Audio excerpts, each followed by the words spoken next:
안녕하세요. 코인 알려주는 남자입니다. 비트코인 가격은 95K 중반대에 위치하고 있습니다. 오늘 영상에서는 데이터를 통해서 비트코인과 코인 시장이 어떤 위치이고 앞으로 얼마나 더 갈 수 있는지 분석해 보도록 하겠습니다. 어제부터 비트코인과 알트코인들의 변동성이 조금 줄어든 모습을 확인을 할 수 있습니다. 여러분들도 트레이딩을 하거나 코인을 볼 때 느끼셨을 텐데 이유가 명확합니다. 어제부터 미국이 추수감사절 연휴가 시작이 됐고요.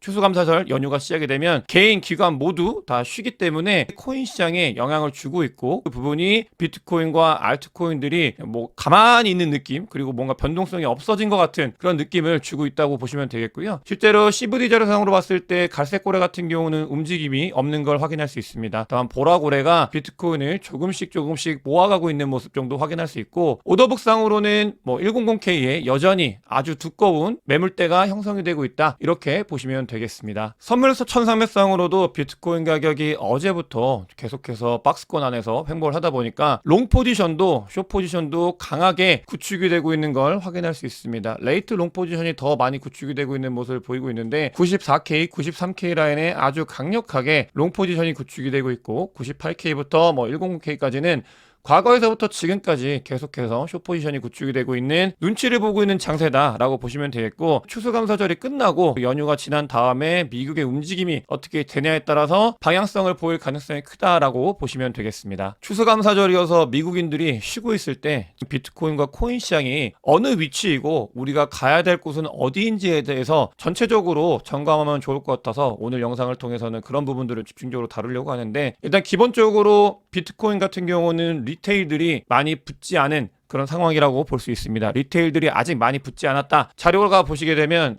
빨간색이나 주황색이 됐을 때 리테일들이 많이 붙는 그런 지점이다라고 표시가 되고 있는데 많이 붙지 않았을 때는 위로 올라갈 수 있는 모멘텀이 더 많이 있는 그런 구간이고 실제로 지금도 리테일들이 많이 붙어있지 않은 구간이기 때문에 비트코인은 에너지를 조금 더 축적을 한다면 위를 바라볼 수 있는 그러니까 리테일과 고래들의 지표를 봤을 때 그런 부분들을 확인을 할 수 있는 자리다라고 볼 수 있겠고요. 다음으로 수요 공급 측면에서 수요가 굉장히 중요합니다. 이 부분 같은 경우는 지금 비트코인이 일부 조정이 왔을 때 오히려 굉장히 열심히 모으고 있는 그러니까 디맨드가 더 많이 생기고 있는 그런 상황이다라고 보시면 되겠고 그러니까 수요가 늘어나고 있는 부분들과 수요가 줄지 않은 부분들을 봤을 때는 앞으로 역시 비트코인과 코인 시장이 조금 더 위로 올라갈 수 있는 모멘텀이 있고 에너지를 가지고 있는 구간이다라고 볼 수 있겠습니다. 솔라나 같은 경우는 알트코인의 2대장 중에 하나이기 때문에 솔라나가 어떤 위치인지도 보는 게 알트코인의 전체 시장을 봄에 있어서 굉장히 중요한 부분을 차지하는데 솔라나 같은 경우도 리테일들이 많이 모여있지 않은 그런 상태라고 주기영 대표가 데이터를 통해서 이야기를 했고 이 부분은 솔라나 및 알트코인 시장에도 긍정적으로 작용할 수 있기 때문에 솔라나에는 리테일들이 많이 붙지 않았구나라는 걸 확인을 하면서 앞으로의 방향성을 보면 좋겠고요. 2대장이라고 말씀드렸던 또 다른 대장인 이더리움 같은 경우도 지지난 영상에서부터 이더리움 사토시 차트가 반등을 시작을 했고 비트코인 도미넌스가 내려가는데 비트코인 가격이 일부 하락을 했을 때 도미넌스가 내려가면서 알트코인들이 버티는 것들을 봤을 때 알트코인 시즌이 조금씩 다가오고 있다. 그 부분을 준비해야 된다라는 말씀을 강력하게 계속해서 드리고 있는 부분이고 실제로 이더리움 사토시 차트는 여전히 반등을 진행 중에 있습니다. 이 반등해야 되는 구간에서 반등이 나왔고 솔라나와 이더리움의 상황을 봤을 때 알트코인도 아직은 조금 더 갈 길이 있다라고 보면 되겠습니다. 다만 저는 멤버십에서도 굉장히 강력하게 이야기를 하는데 단기적으로 큰 조정이 아니라 큰 조정은 봐야 되는 건 맞고요. 그게 아니라 작은 조정들, 뭐 잔챙이 조정 같은 게 있습니다. 실제로 비트코인이 99K에서 91K 가는 것도 개인적으로는 뭐 잔챙이 조정이라고 생각을 하고 있고 멤버십에서 제가 했던 얘기가 뭐냐 이런 것들까지 모두 파악을 하고 이 시장에서 플레이를 할 수가 없다. 그렇게 되면 단기적으로 전투는 이길 수 있는데 전체적인 전쟁에서 승리할 수 없는 구간이기 때문에 우리가 잘 구분을 해야 된다. 여러 영상에서도 이 타이밍을 잘 봐야 된다라고 강조해서 말씀을 드린 이유가 그런 부분이에요. 단기적인 전투에선 승리할 수 있어도 전체적인 그림을 놓고 봤을 때 이 부분에서 차라리 그냥 조정을 버텼다면 그 뒤에 더 큰 성과가 있을 수 있는 그런 전투들이 수없이 있을 거기 때문에 잘 봐야 되고 지금도 마찬가지입니다. 100K를 앞두고 뭐 리스크 인디케이터를 보게 되면은 이 부분을 뚫어야 돼요. 비트코인이 위로 올라가기 위해서는 딱 지점이거든요. 이걸 뚫고 올라가야 진짜 불장이 오는 중요한 이 변곡점에 있기 때문에 언제든지 짜잘한 전투는 발생을 할 수 있다. 조정은 올 수 있다라는 걸 우리가 대전제로 가지고 그럼 내가 어느 부분까지 가야 되는지에 대해서 잘 파악을 해야 되는 지점이다라는 거 아주 강조해서 말씀을 드리고 있는데 여전히 지금 자리가 그런 중요한 자리다라고 보시면 되겠고요. 물론 저는 이 자리가 끝이 아니라 시작점이라고 생각을 하기 때문에 굵직한 조정 이외에는 그냥 간다라는 스탠스로 제 자산을 운용하고 있다는 걸 말씀을 드리고 싶고, 고래들 같은 경우도 작은 전투들에서는 전혀 신경을 쓰지 않습니다. 오히려 작은 전투가 생겼을 때 고래들은, 그러니까 조정이 왔을 때 더 많이 모으고 있다는 걸 데이터를 통해서 확인을 할 수 있고요. 이 고래들 같은 경우는 비트코인을 1000개에서 10,000개 정도 가지고 있는 정말 진정한 찐 고래들이기 때문에, 이 고래들 같은 경우는 조정이 오면 지금은 계속해서 모아가고 있다라고 보면 되겠고, 왜 이런 행동을 하냐? 이 행동의 의미가 굉장히 중요한데, 고래들도 알고 있는 거예요. 가야 되는 방향이 아직은 남았다라는 걸 알고 있습니다. 실제로 중요한 변곡점 라인이기도 하고, 이 부분이 더 위로 올라가면 더 큰 수익을 얻을 수 있기 때문에 하락을 했을 때 던지는 게 아니라 모아가고 있는 모습을 보이고 있다는 걸 데이터 분석을 통해서 우리는 확인을 할 수 있고요. 비트코인이 잘 올라가고 알트코인이 뭔가 움직임을 보이려고 하는 시점, 조정도 오고 있고 움직임을 보이려고 하는 것도 오고 있는 그런 시점에 글로벌 유동성이 아주 중요한 변수입니다. 근데 M2 유동성 같은 경우는 정확하게 여기서 해석을 하는 건, 글로벌 M2 통화량은 증가를 하고 있다. 하지만 미국에 있는 이 강달러 현상이 발생을 하고 있어서 돈이 시장에 나오지 않고 흡수가 되고 있다라고 이야기를 하고 있고, 각각의 데이터들, 미국의 M2 통화량, 유럽의 M2 통화량은 늘어나고 있는 걸 확인을 할 수 있습니다. 거기에 시장에 돈이 풀리냐 아니면 돈이 묶이고 있냐라는 걸 바라보는 지표에서 돈이 풀리는 방향으로 움직이고 있다. 점점 돈이 풀리는 방향으로 가고 있다는 걸 확인을 할 수 있고요. 이렇게 돈이 풀리는 방향으로 움직였을 때가 언제였냐? 2017년도 사이클, 그리고 2020년도 사이클이었습니다. 그 사이클의 어느 지점에 우리가 와 있는 상황이다라고 보면 되겠습니다. 글로벌 유동성은 통화량이 늘어났을 때 스폰지 역할을 하는, 아주 잘 작동을 한다고 말씀을 드렸어요. 저는 인플레이션의 해칭 자산이 아니라 통화량이 증가했을 때 스폰지 역할을 하는 걸 더 선호하는데, 비트코인이 그걸 잘하고 있기 때문에 실제로 이렇게 돈이 풀리고 있을 때 비트코인 가격이 올라가고 있다는 게 그 역할을 역시 잘하고 있다라고 보시면 되겠고요. 반감기 이후에 비트코인 가격이 정상적으로 돌아오고 있습니다. 반감기 이전에 오버슈팅됐던 부분, 거품이 빠지는 구간 동안 6개월 동안 많은 고통을 받으면서 정말 힘들었었는데, 그 부분을 2달 만에 극복을 하면서 지금은 과거 사이클 그 근처 어딘가로 잘 향해 가고 있는 모습을 보이고 있고요. 고통이 지나고 나서 이제는 움직임이 좋은 모습을 보이는 그런 구간이기 때문에 역시 잘 준비를 해야 되겠고요. 지금부터는 조금 이제 제도 관련되어 있는 이야기를 드리려고 합니다. 통계 자료를 굉장히 요즘에 많이 나오고 있어요. 통계 자료가 많이 나오고 있는 이유는 과세 때문에 그런 것들을 써먹으려고 통계 자료가 많이 나오고 있는데, 연령대별 가상자산 투자 현황에 대해서 20대 이하는 적고 30대, 40대, 50대, 60대로 갈수록 더 많은 돈을 투자한다라고 나와 있습니다. 이거는 당연한 거예요. 자산시장에서 부동산도 마찬가지고, 일단 생애 절대소득 자체가 젊을수록 작기 때문에 절대소득이 큰 중장년층이 더 많이 투자하는 건 당연한 현상이고, 그러니까 해석을 할 때 자료를 잘 해석을 해야 되는데, 우리가 돈을 어떻게 벌어야 되냐를 봤을 때 중장년층이 친숙한 코인들에 대해서도 완전히 무시를 하면 안 된다라는 걸, 이 돈의 파워, 누가 돈을 더 많이 들고 있고 누가 더 돈을 많이 투자할 수 있는가에 대한 걸 보면서, 그런 게 있잖아요. 이런 말인데, 업비트 투자자들, 이런 분들이 업비트 투자자에서 업비트 관련되어 있는 투자 법들이 굉장히 많이 있는데, 왜 거기서 펌핑이 일어나고 실제로 많은 돈들이 움직이는지는 이 자료를 보면서 알 수 있습니다. 투자람에 있어서 민코인들, 특히 AI 에이전트 민코인들이 PVP가 너무나 많이 발생을 하고 있거든요. 여기가 올랐다가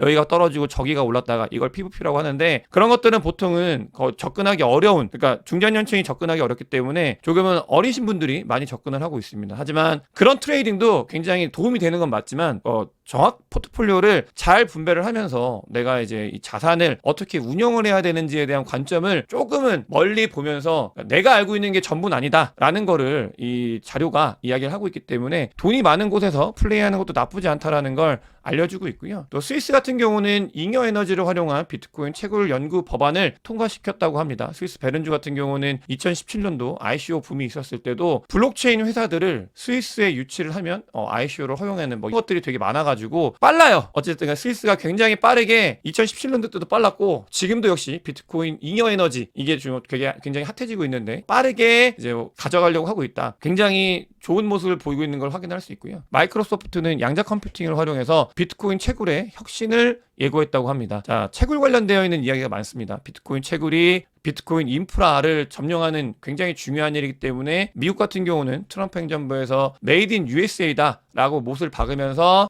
그 부분, 채굴 관련된 산업을 키우기 위해서 굉장히 노력을 하려고 하는데, 소프트웨어 파워도 지속적으로 서포팅을 하고 있는 모습을 보이고 있다라고 보시면 되겠고요. 이게 트럼프 행정부가 들어서면서 제도나 좋은 방향으로 가고 있는데 민주당 정권 때, 그러니까 바이든 정권 때 어떤 일이 있었냐? 정부에서 암호화폐 관련되어 있는 기업인들과 법인 기업의 계좌를 임의로 다 동결을 시켜버리고 다 잘라버렸다고 합니다. 그러면서 손발을 막 묶어버렸었죠. 암호화폐 관련돼서 미국 민주당이 굉장히 부정적으로 규제의 원툴로 바라봤기 때문에 돈을 못 움직이게 하면서 제재를 했다고 해요. 그 부분이 조금씩 드러나고 있어서 이게 완전히 미국은 이제 친암호화폐 전략으로 바뀌고 있다는 걸 여러 가지 지표를 통해서 확인이 가능하고, 특히나 미국의 새로운 행정 내각에서 상무부 장관과 재무부 장관이 암호화폐에 엄청나게 우호적인 사람들로 임명이 되고 있습니다. 재무부 장관, 무려 재무부 장관이랑 상무부 장관이 암호화폐 우호적인 정책을 펼칠 가능성이 있고, 거기서 중요한 거는 메이드 인 US의 암호화폐 정책입니다. 거기에 또 한 가지 더, 지금 미국에서는 친가상화폐 의원만 300명이 미 의회에 포진해 있다고 합니다. 그만큼 암호화폐 시장을 밀어주기 위해서, 서포트를 하기 위해서 굉장히 많은 준비를 하고 있는 미국이고요. 이미 인프라적인 부분들은 거의 준비가 다 끝나 있습니다. 미국은. 그런 상황에서 홍콩 같은 경우도 헤지펀드와 패밀리 오피스 같은 경우는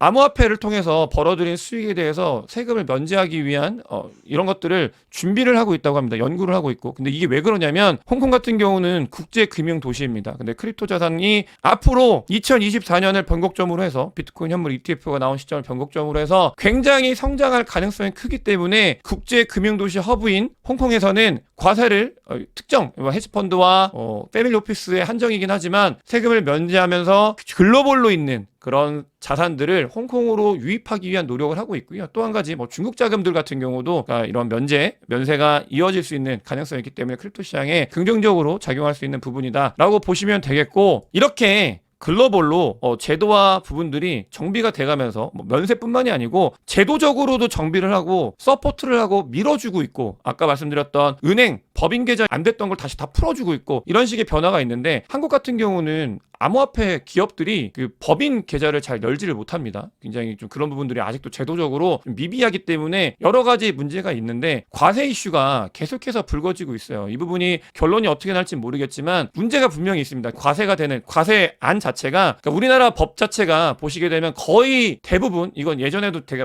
말씀을 많이 드렸는데, 거의 모든 법 대부분이 새로 생기는 건 일본 법을 따라갑니다. 거의 똑같아요. 이 암호화폐 과세도 미국, 영국, 독일이 암호화폐 과세를 하고 있는데 일본도 마찬가지고요. 근데 여기 법을 따라하는 게 아니고요. 우리나라 법 같은 경우는 일본 법하고 굉장히 비슷합니다. 근데 여기서 문제가 많이 있어요. 일본은 과세를 하면서, 일본이 2017년도까지는 일본의 엔이 굉장히 트레이딩 볼륨량이 글로벌로 많은 곳이었는데 과세가 되면서 완전히 죽어버렸었거든요. 근데 그 죽은 이유가 단순히 과세를 해서가 아니라 문제점들이 많이 있어서요. 근데 일본마저도 지금 이 과세를 조금 좀 풀어줄 수 있는 방향으로 전환이 되고 있다라는 거 영상에서 다뤘었는데, 한국은 지금 일본의 법을 그대로 가져와가지고 하고 있는데 문제점이 있는 과세 법안입니다. 암호화폐는 사이클이 있기 때문에 2023년도에 돈을 벌었어도 2022년도에 돈을 잃을 수가 있습니다. 거의 여기서 나오는 게 뭐냐면, 2022년도에 5천만을 잃었고 2023년도에 5천만을 벌면 2022년도에 잃었고 벌었기 때문에 그냥 0원인데 2023년도에 5천만을 번 거에 대한 과세가 나오기 때문에 문제점이 있다. 이런 공청회를 통해서도 전문가들이, 제가 하는 이야기가 아니고요, 전문가들이 조세 관련돼서 문제가 있다, 우리나라가 기타 소득으로 잡혀있고 문제점이 있기 때문에 이거를 바꾸고 제대로 과세를 안 한다는 게 아니라 제대로 된 과세 안으로 통해서 우리가 이제 과세를 해야 되기 때문에 당장 2년은 준비하는 기간으로 갖고 유예를 하고 뒤에 이제 제대로 된 과세를 하는 게 맞다라고 전문가들도 이야기를 하고 있습니다. 혹시라도 여러분들께서도 과세 관련되어 있는